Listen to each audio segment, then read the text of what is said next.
What is blessedness, really? Ang pag-aaral natin ngayon, pinamagatan nating blessedness according to Jesus. Matthew 5, 1-12. Now when Jesus saw the crowds, he went up on a mountainside and sat down. His disciples came to him, and he began to teach them. So this is the Beatitude summarized, yung itinuro ng Panginoon doon sa incident na yon na tinuruan niya ang mga tao. Blessed are the poor in spirit, the meek, merciful, pure in heart, peacemakers, those who mourn, hunger and thirst for righteousness, and are persecuted because of righteousness. Blessed are you when people insult you, persecute you, and falsely say all kinds of evil things against you because of me, which really means because of Jesus, therefore because of Jesusness. Yan daw ang mga sitwasyon na ang tao ay matatawag na pinagpala. Lalong-lalo kung sila ay dinudusta, pinipintasan, sila ay sinisiraan dahil kay Jesus o dahil sa na-imbibe nila, kanilang natutunan at ngayon pinapamuhay na Jesusness. These are opposites of the common concepts of blessedness. Mapapansin natin na ang mga binanggit dito ni Jesus na pagiging blessed ay hindi yun ang usually iniisip ng mga taong blessedness. It was not usually considered blessedness to be poor, for instance, in spirit or in anything. To mourn, to be meek, kasi maaapi ka. To hunger and thirst for righteousness, or to hunger and thirst for anything at all. Ibig sabihin, lugi ka. To be merciful, kasi mapagsasamantalahan ka kadalasan. To be pure in heart, again, lugi ka by the ways of the world. To be peacemakers, because you will not prevail. Madalas, madidiktahan ka pa ng kapwa mo. To be persecuted because of righteousness, because of anything. To be insulted, persecuted, and be the object of all kinds of false and evil accusations. Sa biglang tingin, sa tinatawag na common sense, lalo nung panahon nila, hindi yan ang mga iniisip na blessedness. Sa pagpapatuloy ni Jesus, blessed are you when people insult you, persecute you, and falsely say all kinds of evil against you because of me. Rejoice and be glad, because great is your reward in heaven. For in the same way, they persecuted the prophets who were before you. O inulit na naman, at inuulit nga natin, na kung kayo daw ay iniinsulto, kayo ay pinahihirapan, kayo ay ginagawa ng masama, pinagbibikaan ng masama, dahil kay Jesus, yan ang blessedness. Malaki daw ang gantimpala doon sa kalangitan, dahil ganun din ang ginawa ng mga tao, lalong-lalo ng mga Israelita, sa mga propeta na nauna pa sa mga disipulo ni Jesus. This is a very interesting reversal of the usual concepts that people considered to be blessedness. Could Jesus be introducing his ministry of reversals? His ministry of balancing? The ministry of privileging the underprivileged? Accepting the outsider? Empowering the weak? Cleansing the unclean? Forgiving the condemned, loving the unloved, saving the condemned, changing the system, the standards, the hearts and minds of the people. Dahil ang Panginoon, makikita natin, napakarami siyang itinuro na salungat sa umiiral na mga katuroan sa kanyang panahon. Napakarami siyang ginawa na matatawag na labag sa tradisyon. Napakarami nga siyang maituturing na nilabag sa kaugalian at sa mga batas ng mga Hudyo. So, ang ginagawa talaga ni Jesus ay tinatapunan yung madilim, piniprivilege yung underprivileged, tinatanggap yung rejected.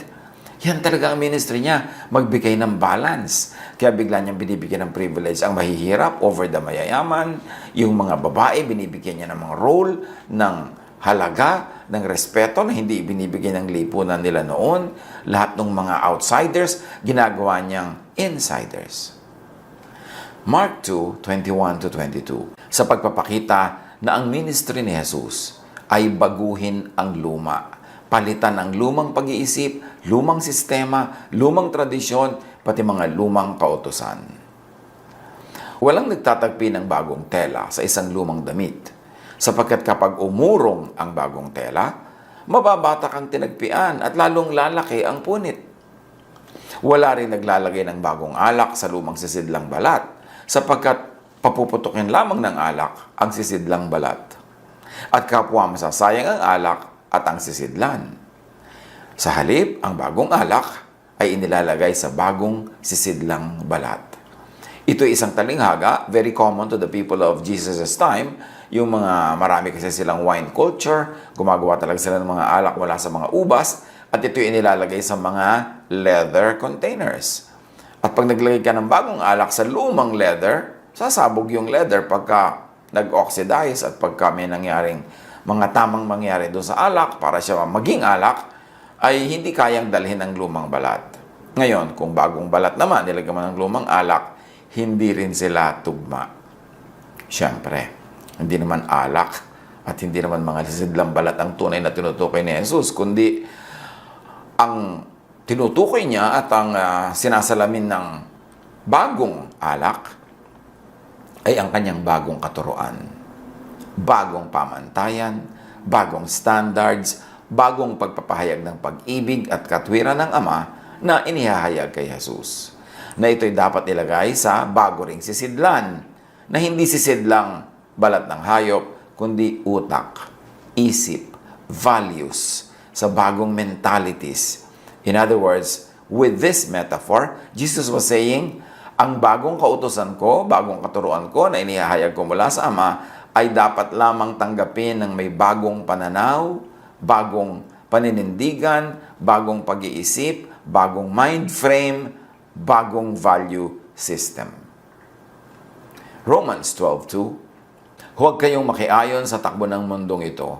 Sa halip, hayaan ninyong baguhin ng Diyos ang inyong pag-iisip upang maunawaan ninyo ang kanyang kalooban. Sa gayon, magagawa ninyo kung ano ang mabuti, kalugod-lugod, at ganap na kalooban ng Diyos. Be changed by the renewing of your mind. Nang dumating si Jesus, marami siyang binago. Hindi pwedeng ituloy lang as usual ang mga dating pamamaraan, ignoring Jesus. Dapat maging handa tayong magpalit, magbago ng pananaw dahil si Jesus ay may din nilang mga bagong kautusan, bagong covenant, bagong commands. Yung overly sentimental attachment to the law, to the things of old, to tradition, to conservatism, will not be able to accommodate the new wine of Jesus. The old leather, the old wineskin cannot accommodate, cannot understand, cannot store the new thought of Jesus. Kailangan natin ng bagong pag-iisip. Matthew 11:1-6. Pagkatapos ng mga tagubiling ito sa kanyang 12 alagad, umalis si Jesus upang magturo at mangaral sa mga bayang malapit doon. Nakabilanggo na noon si Juan na taga-bautismo. Nabalitaan niya mga ginagawa ni Kristo, kaya't nagsugo siya ng ilang mga alagad upang itanong, kayo po ba ang ipinangakong darating? O maghihintay pa kami ng iba? Sumagot si Jesus, bumalik kayo kay Juan at sabihin niyo sa kanya ang inyong naririnig at nakikita.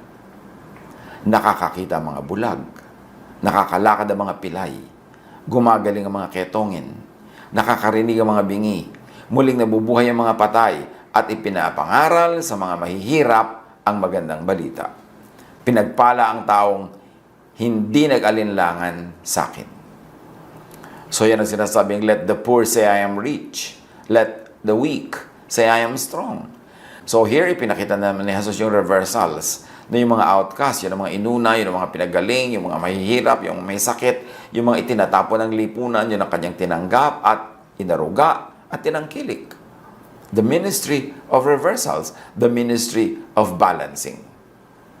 Now, ano daw yung rewards na sinasabi ni Jesus pag ginagawa mo ang tama? Dahil blessed ka, ito ang yung rewards.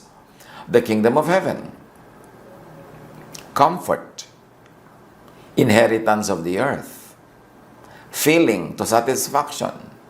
mercy, seeing God, being called children of God, the kingdom of heaven, great reward in heaven. Lahat ng mga yan ay inilista na sinabi ni Jesus na ito ang gantimpala nyo kasi kayo ay blessed. Now, we should also take note that these were not the usual things people considered as good rewards. True godly prophets were also persecuted because of Jesus, because of Jesusness. Yan ang sinabi niya. Kaya huwag kayong magtaka kung mayroong mga overly loyal to the law, overly loyal to the system, to the Pharisees, na ipe-persecute ang mga alagad ni Jesus, yung mga nananalig at ipinamumuhay ang Jesusness. Kasi dati na, nung araw pa, yung mga naunang mga propetang kanila ring mga pinaslang, ay pinaslang nila because of their qualities that reflected the Jesusness that was still yet to be fully revealed, but was already understood by at least some of the people, even in those early days. Now, why Jesus or Jesusness was there before Jesus was born? Because John 1:1-4 says that. In reference to Jesus, in the beginning was the Word, or in the beginning was Jesus, and the Word was with God, and the Word was God. He was with God in the beginning. Through Him all things were made. Without Him nothing was made that has been made. In Him was life, and that life was the light of mankind. And then John 1:10, He was in the world, nandun na siya noon pa man. 10-11, and though the world was made through Him, the world did not recognize Him. He came to that which was His own, but His own did not receive Him. Kahit daw noon pa, nandun na yung Word.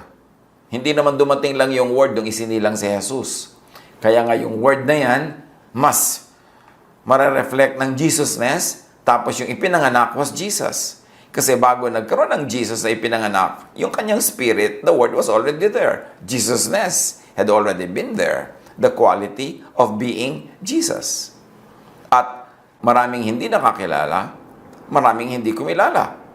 Pero John 1:12 says, yet to all who did receive Him, to those who believed in His name, He gave the right to become children of God. So may kumilala rin sa Kanya in spirit, noon pa man. Kahit wala pa si Jesus the person, kinilala na ng mga mulat ang isip yung Jesusness. Kahit yung Jesus was still to be born. Because the idea of Jesus, which is Jesusness, had pre-existed before Jesus was born. Yun yung tinatawag nating the Word has been there from the beginning. He was with God and the Word was God. So noon pa man, kahit hindi pa sinisilan si Jesus, by recognizing the spirit of that Jesus that came ahead of the person, which is Jesusness, the idea, yun ang mga itinuring ng mga anak ng Diyos. At ano yung Jesusness? Love, forgiveness of others and of self, compassion, kindness. Yung mga kumilala doon, nag-practice noon, kahit hindi pa isinisilang si Jesus, ay sinunod na nila yung idea ni Jesus, which is Jesusness, sila ay mga tinawag na ring mga anak ng Diyos, even without the label that religion would put on certain people later on. The arrival, message, ministry of Jesus is about to change. There was a change of rules, a reversal back to the original law of God, a reversal and a change of structures of mind and mindset. Why did we say that Jesus brought back a reversal to the original law of God? Kasi ang original law of God naman talaga love. Sa original law of God, talaga namang may pagkakapantay-pantay ang babae at lalaki. Mahal niya ang lahat ng lahi, mahal niya ang lahat ng tao. Ang pag-ibig ng Diyos ay umiiral, pero nung na-develop ang mga religious structures ng mga civilizations, very especially mga religious structures and traditions ng Israel, biglang naging ethnocentric ang Diyos. Biglang sa tingin ng mga Israelites, sila na lang itong mahal, sila na lang itong paborito, na yan ay pinabulaanan din ni Jesus. Kaya si Jesus ay gusto nilang ihulog sa bangin later on. So, ibinalik ni Jesus yung mga kautusan, pag-ibig, pagmamahal ng Diyos na nabura at napalitan ng iba't ibang invented religious traditions. Kaya yung mga relihiyoso, yung mga traditional, yung mga conservative, yun ang nagalit kay Jesus. Kasi ayaw nilang matanggal, mabakbak, mapalitan, at ibalik sa dati yung mga naimbento nilang mga human traditions, mga human laws. At yung mga iba, bagamat God-given yung mga laws na yun, pero may certain context. Effective lang dapat sa original people who were addressed. Effective lang dapat sa konteksto in which it was given, pero sa pagdaan ng panahon na iba na ang konteksto, na iba ang takbo ng buhay, at hindi pwedeng i-apply yan sa lahat ng tao, sa lahat ng oras, sa lahat ng lugar. Kasi may context kahit yung mga utos ng Diyos sa Israel. Pero para i-insist mo yun na yung pa rin kahit 1,000 taon na ang lumipas, i-impose mo sa mga taong hindi naman Hudyo, na ibig gawin ng mga Judaizers, mga Kristiyano na Hudyo pa rin ang paniniwala at ang paninindigan, na ipinipilit na gawing Hudyo ang mga Hentil na naniniwala kay Jesus. So lagi may ganung tunggalian. Yung tunggalian, yung stress and tension between the universal law of God for all people and the particular dealings of God with the people of Israel in certain contexts. At gusto ng mga ibang maka-Israel at maka-Hudyo, yung mga context na yun, kahit wala na, yung mga rules noon na gumagovern sa kanilang buhay, idikta pa rin sa lahat ng tao, kahit irrelevant na. At yun ang nilinaw ni Jesus. Napakarami mga tradisyon na binago niya. Pati yung sa Sabat, tiluwagan niya ng sobra-sobra yung regulasyon na nakakasakal na. Yung mga regulasyon nila sa pagkain, tinanggal niya dahil sobrang napapahiwalay na sila sa lahat ng tao sa buong mundo. Hindi na sila pwede makisalamuha, hindi pwedeng dumulog sa hapagkainan ng mga Gentiles, hindi sila pwedeng makisalamuha sa mga holidays ng Gentiles kasi Sabat nila yon. So, hiniwalay nila ng hiniwalay ang sarili nila sa mundo. At ibinilik ni Jesus ang pag-ibig ng Diyos, ang katuroan ng Diyos, not exclusive anymore to Israel as the Israelites believed, but given to the world. Kaya sabi ni Jesus, you will be my witnesses in Jerusalem, the Jew, Hudyo, Judea, mga Judean siyempre, yung mga Hudyo lalo, Samaria, kahit yung mga non-Jews, but Israelites, and to the ends of the earth, to the ends of the world. Ibig sabihin, si Jesus, ibinalik niya ang pag-ibig ng Ama para sa lahat na sinosolo lang ng mga Israelites for the longest time. Kaya sabi niya, kayo ang aking mga witnesses in Jerusalem, Judea, Samaria, and to the ends of the earth. At sabi niya, make disciples of all nations. Hindi lang Israel, hindi lang yung mga Jew. All nations na. Maraming binago si Jesus at hindi yun naibigan ng mga conservative sa Israel, kaya siya ipinapatay. Now, back to what Jesus was saying sa tinatawag nating Beatitudes. Matthew 11:6. Blessed is anyone who does not stumble on account of me. God will bless everyone who doesn't reject me because of what I do. Great blessings belong to those who don't have a problem accepting me. Meaning, accepting Jesus, accepting Jesusness. Ang linaw. Sinasabi ni Jesus, pinagpala kayo kung hindi nyo pinoproblematize ang Jesusness.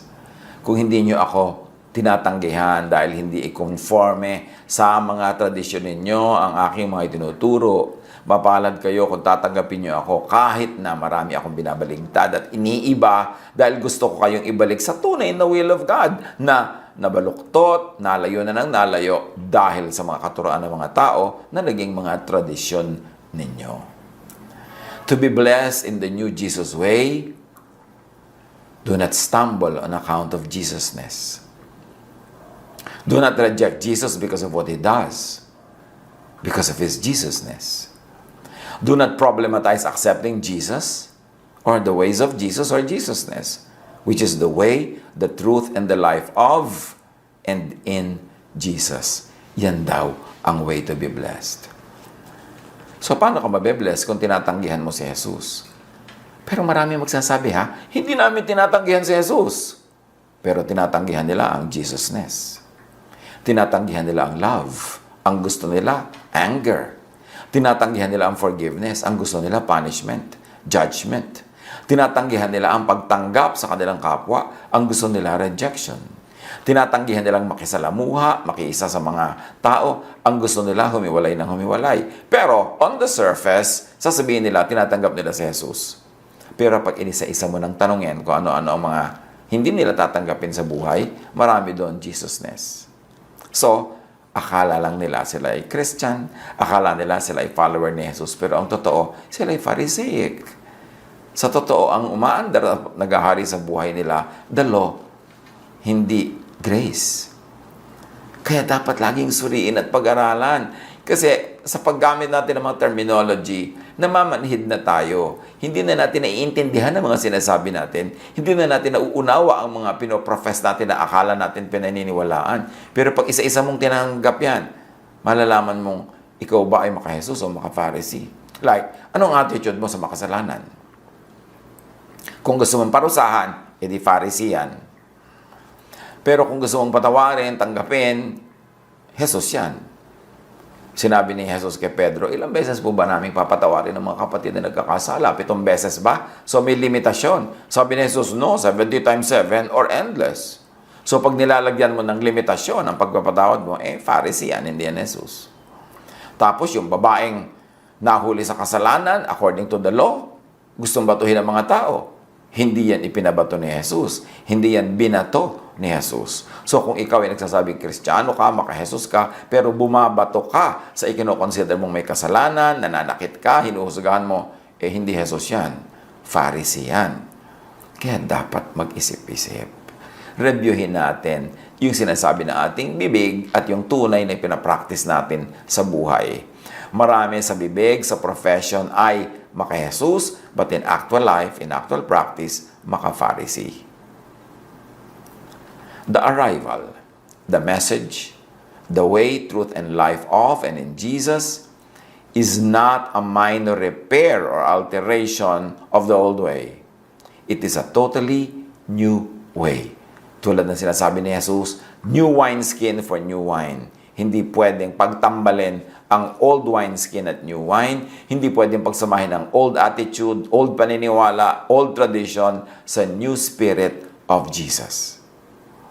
It requires a total change and exchange. Luke 9:62. Jesus replied, "No one who puts a hand to the plow and looks back is fit for the service in the kingdom of God."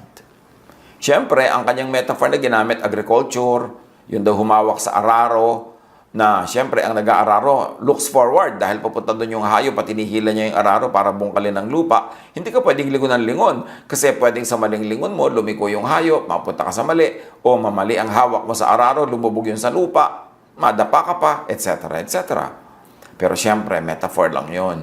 Ang ibig lang niyan sabihin, no one who puts hand to the plow, meaning the kingdom of God, meaning love and grace, the new wine, the way of Jesus, the new covenant in the blood of Jesus, yun ang plow. Ang humawak doon, ang sumali doon, ang sinasabing naniniwala na siya doon, no one who puts hand to the plow and looks back to the kingdom of men instead of look forward to the kingdom of God.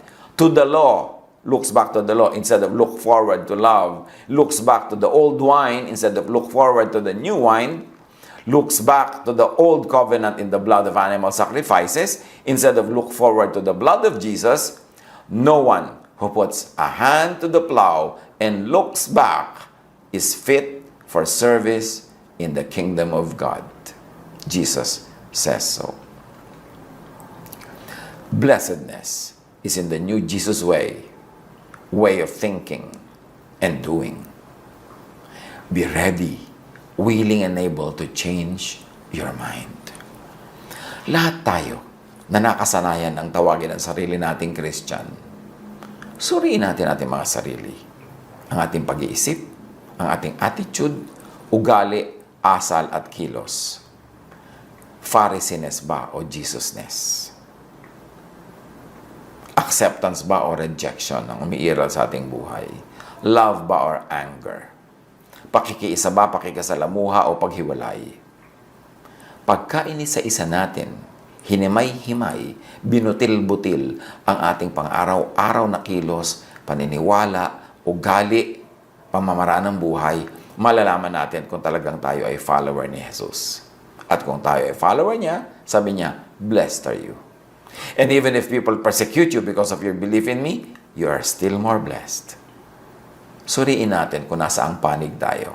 Pharisiness or Jesusness. Madaling malito. Lalo pag ibinatay mo ang iyong spirituality, ang iyong religiosity sa mga nauna na sa atin, mga nakapaligid sa atin, ang dami-dami. Hindi nila alam na maka-Pharisee sila at hindi maka-Jesus. Pag-aralan. Suriin. Let us be teachable. Today, when you hear His words, do not harden your hearts as in the rebellion. Be willing to change. Be willing to be changed by the love of Jesus. Change by the renewing of your mind. God bless.